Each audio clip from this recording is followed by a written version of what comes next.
Right. So this is my entry for gold. This is my live tape reading of the gold chart. I'm looking at a possible move for the weekly bias. My take on the weekly bias.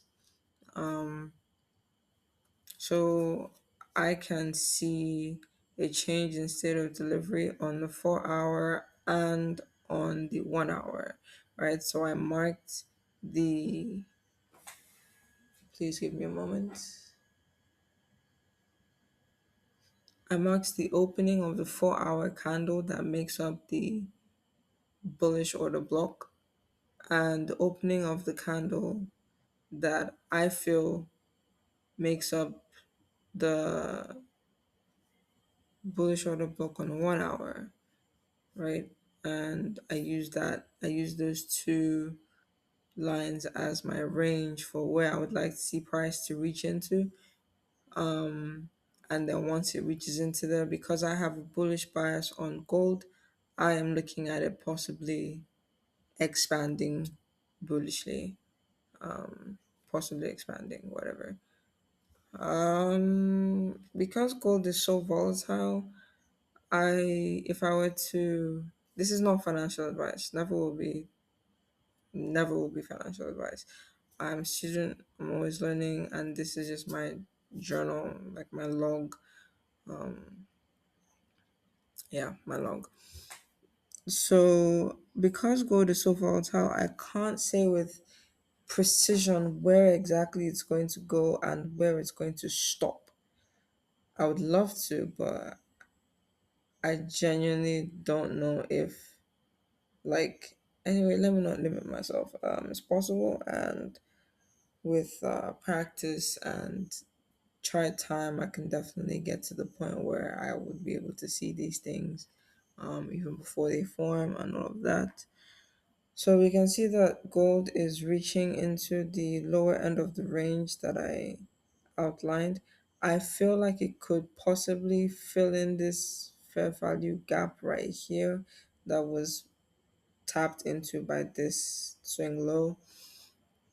At the same time, I'm not sure because that would be really into this order block right here. Like it would be super, super into it. And I don't really like it when the order block is traded into so deeply.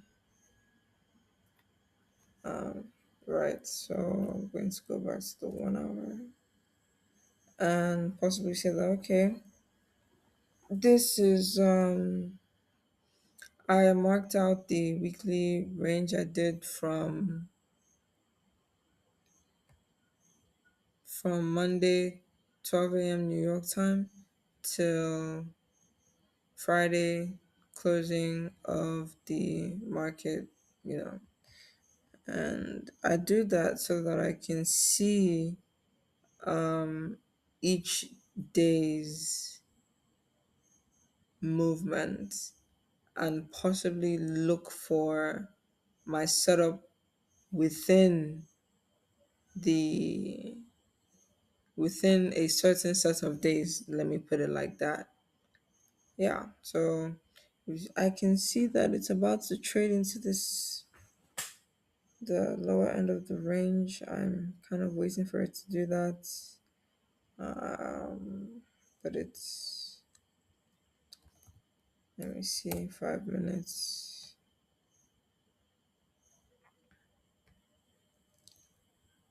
So okay, right. I think it's still going to move lower because it closed outside the range, and when I watched the daily bias video of trying to understand where the next candle might go, if a candle closes significantly outside the range of the previous candles, then we should be expecting more expansion to the upside or to the downside. It doesn't always work, but it's a good litmus test. It's a reliable litmus test. Yeah. So this is what I have for gold. I have a bullish bias. That's why I have this trend line here to delineate this daily order block and look for a possible retracement into this area. That's all. Bye.